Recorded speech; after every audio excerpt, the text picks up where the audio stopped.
하나님이 내리신 10가지 재앙으로 애굽은 말 그대로 이 쑥대밭이 되었습니다. 여러분, 쑥대밭이 뭔지 아시죠? 쑥대밭이 됐어요. 그리고 애굽이 그 지경에 이른 것은, 그 쑥대밭이라는 그 지경에 이른 것은 전적으로 한 사람, 바로의 책임이었습니다. 바로가 조금만 더 이 강팍한 마음을 내려놓았다면 애굽 온 백성과 온 땅이 받게 된 피해는 많이 줄어들었을 거예요. 겪지 않아도 될 고통을 이 바로 한 사람 때문에 모두가 겪을 수밖에 없었습니다. 여러분은 미련한 사람을 가리킬 때 어떤 표현을 사용하시나요? 힌트, 동물. 미련하다 하면 어떤 동물이 떠오르시죠? 뭐요? 곰이죠. 그냥 곰도 아니고 곰탱이. 곰탱이. 아마 대부분 이 곰탱이라는 말을 사용하실 것입니다. 근데 여러분, 알고 보면요, 곰이 상당히 영리한 동물입니다. 굉장히 영리해요. 그런데 우리 한국 사람들 사이에서는 이 미련함의 대명사하면은 이 곰이 이렇게 가장 먼저 떠오릅니다. 아마 그 단군 신화에 나오는 그 웅녀 때문에, 그렇죠, 오랜 기간 동굴에서 이 마늘만 먹고 이 사람으로 변한 그 웅녀 때문에 우리에게는 이 곰이 미련한 존재로 이렇게 여겨지는 게 아닌가 싶습니다. 근데 여러분, 이 미련 곰탱이 말고 이 미련한 사람에 대해 말할 수 있는 또 다른 표현이 뭐가 있을까요? 좀 긴 거. 저는 이런 표현이 떠오릅니다. 꼭 된장인지 응가인지 손으로 찍어서 입에 넣어봐야 아나? 저는 이런 표현이 떠올라요. 이 미련한 사람 하면은, 여러분, 사지 멀쩡한 사람이 이 된장과 응가를 눈으로 구별하지 못할 정도가 되면 미련하다는 이야기를 듣기 쉽습니다. 그렇죠? 그래서 바로는 미련한 사람이라고 할 수 있어요. 이 악하고 강팍하고 이런 걸 떠나서 일단 미련한 사람입니다. 이 첫 번째 재앙, 이 피 재앙, 또 개구리 재앙, 두 번째 재앙까지는 이 강팍한 마음으로 고집을 부리며 버틸 수도 있다고 볼 수 있어요. 왜냐하면 바로가 데리고 있던 애굽의 마술사들, 요술사들도요, 물을 피로 변하게 하는 능력이 있었고요, 이 개구리가 애굽 땅에서 올라오게 하는 그런 능력이 있었어요. 아니, 나의 부하들도 이런 일을 할 수 있는데 이스라엘이 믿는 그 야훼, 그 하나님이 뭐가 될 수인가? 내가 한번 맞붙어서 싸워버리라. 이렇게 버틸 수 있다는 것이죠. 첫 번째 재앙, 두 번째 재앙까지는. 문제는 이 세 번째 재앙, 티끌이, 먼지와 티끌이 다 여러분, 이 뭔지 아시죠? 이로 변하는 이 재앙부터, 세 번째 재앙부터는요, 이 바로의 요술사들이 이거를 따라하지 못합니다. 자신들의 능력 밖에 있는 거예요. 이 세 번째 재앙부터는 바로가 내가 이 여호와를, 이 야훼를 내가 이길 수 없구나, 분명히 알 수밖에 없는 그런 상황이 되었다는 것이지요. 바로의 미련함은 바로 여기서부터 시작됩니다. 이 세 번째 재앙, 이 재앙을 겪으면서 정신을 바로 차렸어야 했다는 것이지요. 이스라엘 족속이 믿는 하나님이 정말 살아계시고 내가 감히 맞서 싸워서 이길 수 있는 존재가 아니라는 것을 인정했어야 된다는 거예요. 적어도 세 번째 재앙부터는. 무엇이 된장인지 아닌지 이제는 손으로 찍어보지 않아도, 입으로 넣어보지 않아도 분명히 알 수 있는 상황이 되었습니다. 그런데 바로는 세 번째 재앙에서 하나님과의 싸움을 멈추지 않았습니다.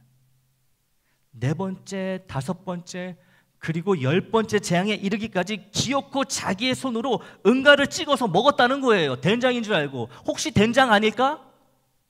누가 보더라도 그거는 응가입니다. 지저분한 거예요.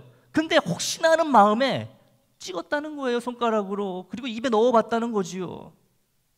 아주 미련한 사람이었습니다. 애굽에 내리는 하나님의 재앙의 강도가 점점 그 수위가 강해져 갔어요. 그런데 바로의 마음 역시 점점 더 강팍해져 갔다는 것이지요.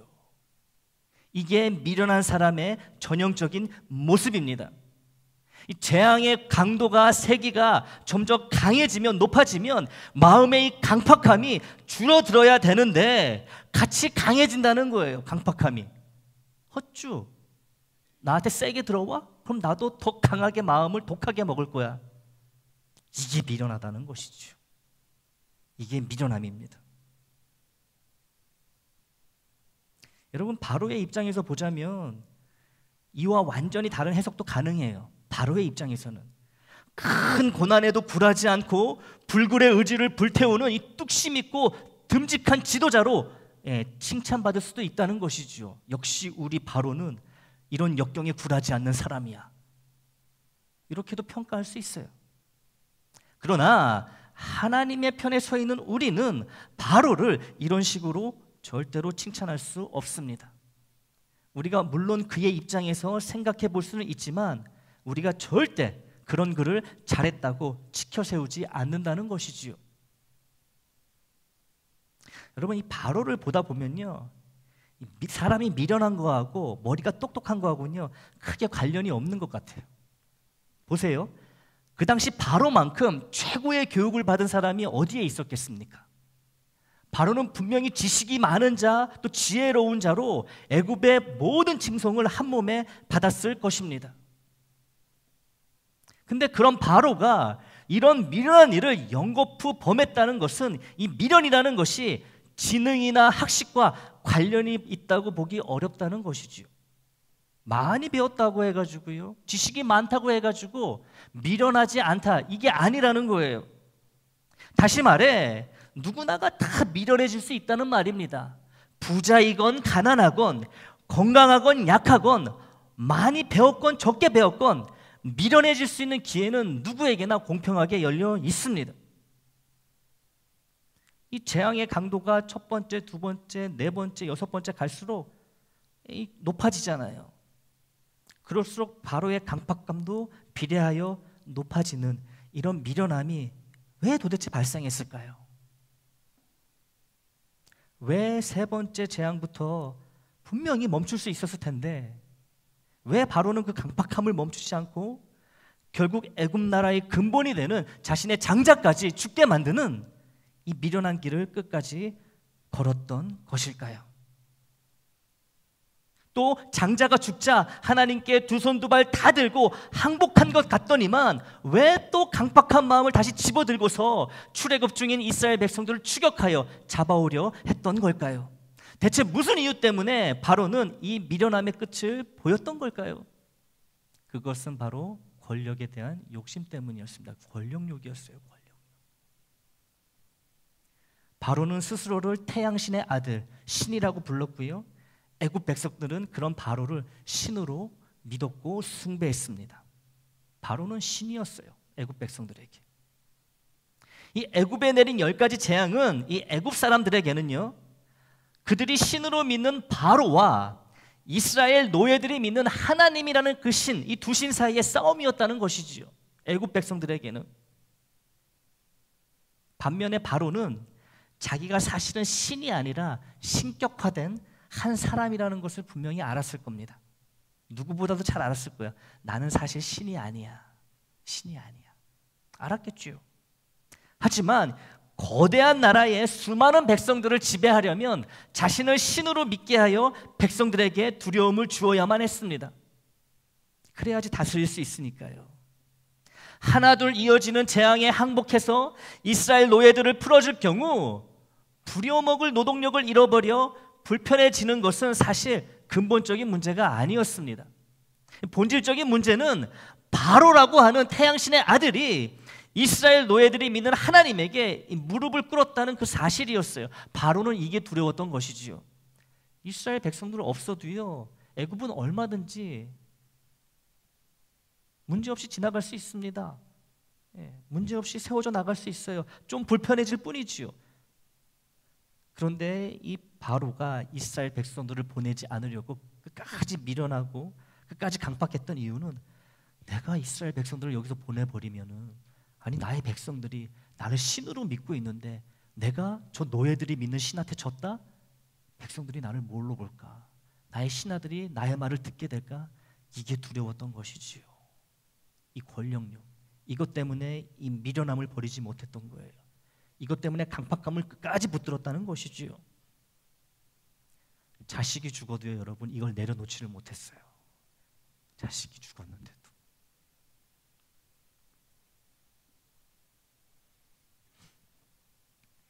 이 권력욕 때문에 받지 말아야 할 큰 고난을 애굽 온 땅이 겪었고, 죽지 말아야 할 애굽의 모든 장남들, 장자들이 하룻밤 사이에 목숨을 다 잃었습니다. 또 역시 죽지 말았어야 할 많은 애국 군사들도 홍해물에 갇혀 익사해 버리는 사건이 발생하고 말았지요. 여러분, 이 10가지의 재앙, 이어지는 재앙들을 통해 하나님이 바로에게 끊임없이 계속해서 전하신 그 메시지는요, 바로 너는 나를 이길 수 없다는 거예요. 애굽의 모든 신들도 나를 이길 수 없으니 권력에 대한 욕심을 내려놓고 항복하라, 이거였습니다. 10가지 재앙의 목적은 바로에게 이것을 알려주시는 거였어요. 넌 절대 나를 이길 수 없어. 너만 힘들어질 뿐이야. 빨리 미련함에서 벗어나라. 강팍한 마음을 내려놓으라. 이거였다는 것이지. 불행히도 바로는 끝내 권력에 대한 욕구를 포기하지 않았습니다. 어떻게든 하나님을 이겨보려고 발버둥쳤어요. 이미 된장인지 아닌지 명확하게 드러난 상황에서도 그는 끝까지 손가락으로 푹푹 찍어 먹어보는 미련함을 택했습니다. 자신의 백성보다, 자신의 나라보다, 심지어 자신의 장남보다 권력을 더 사랑했기 때문입니다.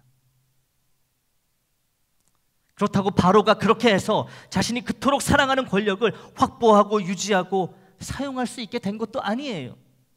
이스라엘 백성은 출애굽했잖아요. 떠났잖아요. 바로가 졌습니다. 완패예요. 그의 입지는 전보다 훨씬 더 어려워지고 권력의 힘도 크게 줄어들었을 것입니다. 사랑하는 애장 식구 여러분, 우리는 바로와 같은 권력을 가져본 적이 없기 때문에 이 권력과 힘에 대한 바로의 이 광적인 집착을 이해하기 어려울 수 있어요. 아니, 도대체 권력이 뭐길래 이 자식이 죽어가는 마당에서도 저런 미련한 짓을 했을까? 라며 쉽게 바로를 비난할지도 모릅니다. 왜요? 우리는 절대 권력이 뭔지 모르니까 바로를 이해하기 어렵다는 것이죠. 근데 여러분, 우리가 바로와 같은 그런 자리에 있었다면 우리의 모습은 달랐을까요? 저는 똑같았을 것이라고 봅니다. 절대 권력이 무엇인지 이미 너무 맛보아가지고 너무 잘 알고 있는 바로에게는 무슨 수를 써서라도 꼭 지켜야 하는 가장 중요한 것이 바로 이 권력이었다는 것이지요. 여러분, 고기도 먹어본 사람이 먹는다고요? 고기 안 먹어본 사람이 여러분 고기만 보면 막 눈이 뒤집혀가지고 막 먹는 사람 이해하겠습니까? 고기 맛을 모르니까 이해를 못하는 거죠. 하지만 고기 맛을 본 사람은 어때요? 먹는 거죠. 있을 때마다. 그거라는 거예요. 바로 왜 이렇게 미련한가?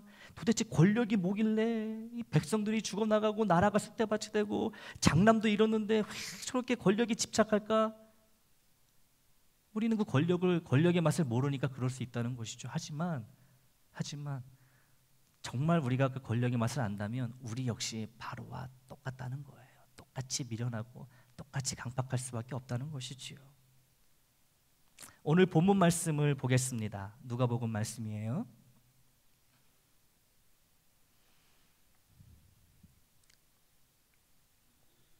우리 같이 한번 다시 읽겠습니다. 시작. 물은 내게 오는 자가 자기 부모와 처자와 형제와 자매와 더욱이 자기 목숨까지 미워하지 아니하면 능히 내 제자가 되지 못하고, 누구든지 자기 십자가를 지고 나를 따르지 않는 자도 능히 내 제자가 되지 못하리라. 아멘. 이 말씀에서 주님은 주님 자신에게 나아오는 자가 있다고 하십니다. 주님께 오는 자가 있다고 말씀하세요. 그렇죠? 누구지요? 우리가 바로 주님께 온 자들이지요. 여러분, 내가 왜 주님께 왔는지 생각해 보면 그 이유는 매우 명쾌합니다. 우리가 주님께 왜 나와왔지요? 부르심에 믿음으로 반응하여서 은혜로 우리가 주님께 나와왔는데 왜 나왔을까요? 이유가 뭐죠? 시간이 남아서? 심심해서? 그래서 주님께 나오셨나요? 살기 위해서 왔죠. 살기 위해서. 죽지 않고 살기 위해서 주님께 나온 거 아니겠습니까? 영원한 저주의 죽음에서 영원한 축복의 생명을 위해 우리는 예수께 나아왔고 예수를 믿었고 구원을 받은 거잖아요. 다른 이유 없잖아요. 여기서 영원한 생명은 육신의 생명이 아니라 영적 생명을 뜻합니다. 영적 생명도 중요하고 육신의 생명도 중요하지만 주님은 뭐라고 말씀하시냐 하면 영적 생명을 위해서라면 육신의 생명도 버릴 수 있어야 한다고 말씀하고 계신 거예요. 영의 생명이 훨씬 중요한 것이죠. 자기 목숨까지 미워하지 아니하면 능히 내 제자가 되지 못하고, 이 말씀이 바로 그런 의미입니다. 그런데 우리는 영의 생명보다 육의 생명을 더 귀하게 여깁니다. 육의 생명 곧 육신의 욕심을 위해 영의 생명 곧 하나님의 말씀을 아낌없이 버려버린다는 것이지요. 그리고 주님은 이런 사람이 주님의 제자가 되지 못한다고 하십니다. 주님의 능력을 받지도 나타내지도 못하는 사람이 된다는 것이지요. 주님의 제자가 될 수 없다는 것은 주님은 주님의 제자를 통해서 그 능력을 나타내시기 때문에 그래요. 바로는 권력이라고 하는 육신의 생명을 하나님보다 그 무엇보다 더 귀하게 여겼습니다. 우선순위가 권력이었어요. 육신의 생명을 위해 육신과 영혼의 주인 되시는 하나님과 싸우며 하나님을 이기려 들었습니다. 하나님을 이기려 들었어요. 하나님. 그런 그에게 남겨진 것은 쑥대밭이 된 애굽과 그를 불신하는 애굽 백성들 뿐이었습니다. 자신의 생명과도 같은 권력을 하나님보다 더 두려워하니 구제불능의 미련함에 빠졌습니다. 그래서 자신은 물론이요 온 애굽에 비극을 가져왔습니다. 여러분, 나도 바로처럼 미련한 자로 살고 있지는 않은지 돌아볼 때예요. 내가 육신의 생명처럼 아끼는 것, 육신의 생명보다 더 사랑하는 것이 주님의 말씀과 하나님의 뜻이 아니라면 내가 바로라는 것이지요. 내가 바로라는 거예요. 바로처럼 노골적으로 하나님과 싸우려 들지 않더라도 하나님의 거듭된 말씀에 따르지 않고 있다면 내가 바로일 수밖에 없다는 거예요. 우리가 그토록 미련하다고 손가락질하는 바로가 나라는 것이지요. 때로는 말씀으로, 때로는 삶의 여러 상황으로 내게 그렇게 살지 말라고, 그렇게 살지 말고 이렇게 살라는 사인을 보내시고 있지만, 계속해서 보내시지만 그럴 때마다 마음을 더 강팍하게 한다는 거예요. 아이고 하나님, 오늘도 설교를 통해서 이 말씀을 하셨네요. 아시잖아요, 저 그 말씀에는 순종 안 합니다. 죽어도 순종 안 합니다. 아무리 말씀해 보십시오, 내가 그렇게 하나. 강팍하게 마음을 먹는다는 거지요. 왜 그럴까요, 여러분? 도대체 왜 이런 미련함을 버리지 못하고 왜 내 마음을 이렇게 말씀 앞에 자꾸 강팍하게 만들까요?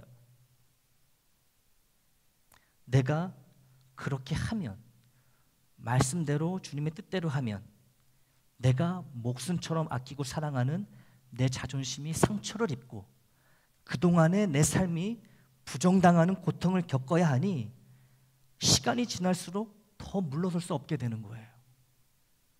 야, 내가 갑자기 이렇게 안 살았는데 말씀 하나 때문에 내가 이걸 바꾼다고?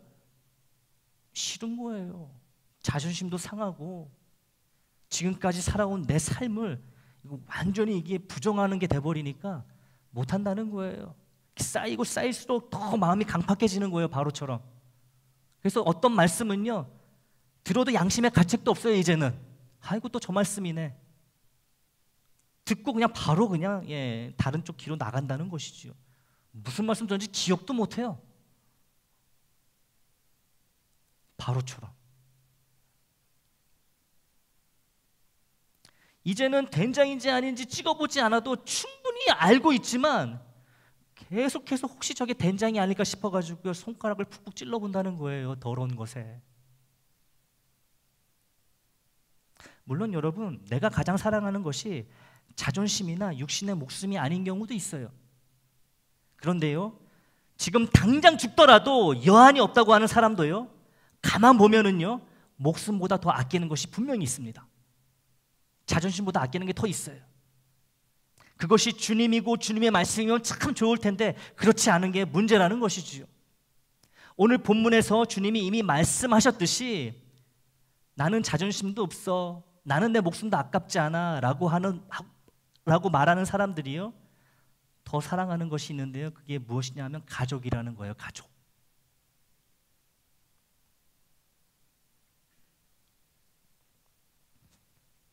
가족을 위해 자존심을 버릴 수 있는 사람은 부지기수입니다. 여러분, 안 그래요? 가족을 위해서 무슨 일을 못합니까? 가족 앞에 자존심이 뭐가 중요해요?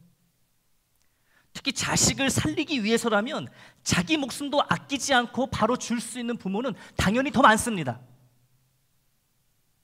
물론 이게 무턱대고 잘못된 것은 아니에요, 여러분. 하지만 가족에 대한 사랑이 주님에 대한 사랑을 앞설 경우에는 반드시 문제가 된다는 거예요. 이게 죄가 된다는 것이죠. 우상숭배가 되는 거예요. 가족과 관련된 문제 앞에서, 특별히 자식에 관한 문제 앞에서 우리는 하나님의 뜻보다 가족이나 자식의 뜻에 귀를 기울이기가 쉽습니다. 하나님의 뜻이 그게 아닌 줄 알지만 워낙에 강하게 나오는 가족이나 자식 때문에 그들의 뜻을 들어주기 쉽다는 거예요. 하나님이 분명히 이렇게 하지 말라 그랬는데 자식이 막 쪼릅니다. 반대편으로 하자고. 가족이 막 쫄라요. 반대편으로 하자고. 안 그러면 죽겠다고. 그럼 우리 마음이 어때요? 약해지는 거예요. 미련해지기 시작합니다. 아, 그래? 하나님도 이해하시겠지? 가족 말 듣는 거예요. 자식 말 듣습니다. 아내 말 듣고 남편 말 듣는 거예요. 하나님은 아니라고 하시는데. 그렇게 우리의 마음은 하나님 앞에서 강팍해져 갑니다.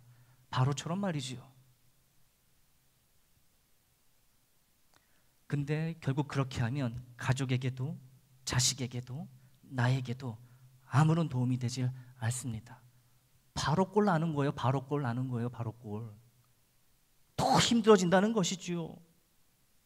주님이 오늘 본문에서 가족과 자기 목숨을 미워하지 않으면 안 된다고 하신 말씀의 의미는 주님보다 가족이나 목숨을 더 사랑하지 말라는 말씀으로 언제나 내 마음과 내 사랑은 주님께 1순위로 최우선순위로 향해야 한다는 의미가 됩니다. 정말로 미워하고 가족 보면 고개 돌리고 조면하라는 얘기가 아니에요. 과장법입니다. 일종의. 나를 가장 많이 사랑해야 된다는 말씀이에요. 그 다음에 가족 사랑하고 자식 사랑하고 부모 사랑하고 남편 사랑하고 아내 사랑하라는 말이에요.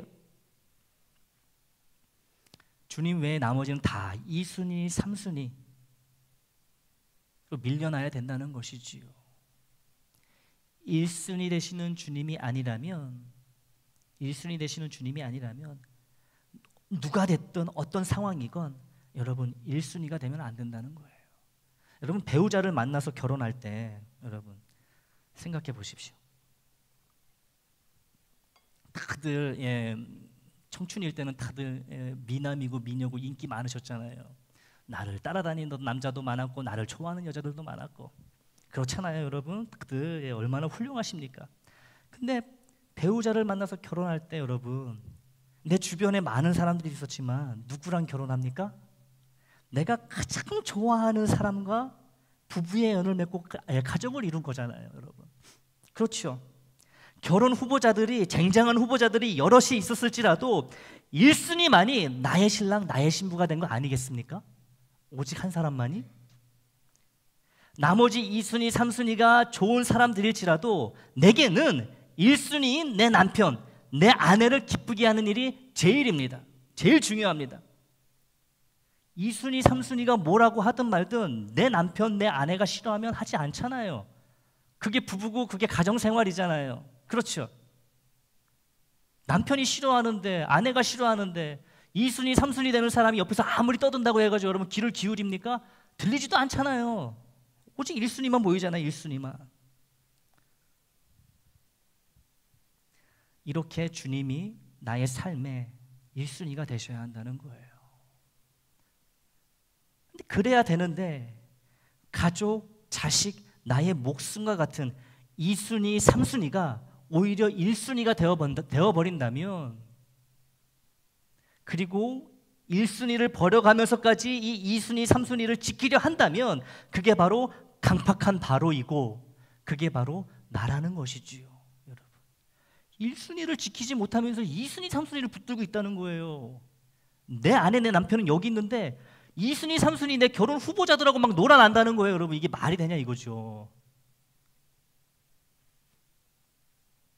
이렇게 되면요, 원하는 것을 얻지도 못하고 지키지도 못할 뿐만 아니라 가지고 있는 것마저도 빼앗기고 잃게 됩니다. 여러분, 남편, 아내가 있는데 서로 1순위가 되는 서로를 여러분 사랑하지 않고 2순위, 3순위 되는 사람하고 막 이렇게 정분이 난다면 여러분, 그 가정이 여러분 유지가 될 수 있겠습니까? 다 끝장나는 거 아니겠어요? 그러니까 여러분, 우리 정신 바짝 차리고 주님을 1순위로 모시고 사는 삶을 살아야 된다는 것이죠. 큰일 납니다 진짜. 그래서 주님은 이런 말씀을 하세요. 마태복음 10장 39절입니다. 같이 있습니다. 시작. 자기 목숨을 얻는 자는 잃을 것이요 나를 위하여 자기 목숨을 잃는 자는 얻으리라. 아멘. 예수의 이름을 믿으면 구원을 받는다는 말씀을 믿으신다면 똑같은 주님의 말씀인 이 말씀도 믿으셔야 합니다. 믿으시기 바랍니다. 이 믿음대로 사시기를 바랍니다. 목숨을 얻으려면 주님을 위하여 목숨을 버려야 된다고 말씀하시잖아요. 이게 뭐예요?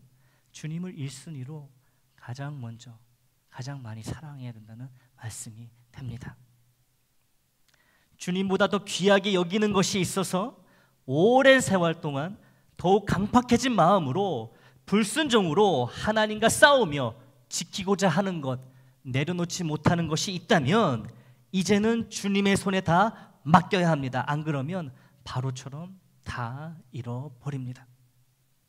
나도 살고 내가 아끼고 사랑하는 2순위, 3순위도 함께 살기 위해 강팍한 마음을 주님께 내어드리고 주님을 1순위답게 모셔야만 합니다. 이런 신앙이 우리가 각자 져야 할 십자가가 됩니다. 이제 2순위, 3순위를 따르는 삶이 아니라 1순위인 주님을 따르는 삶을 살아가기로 결단하십시오.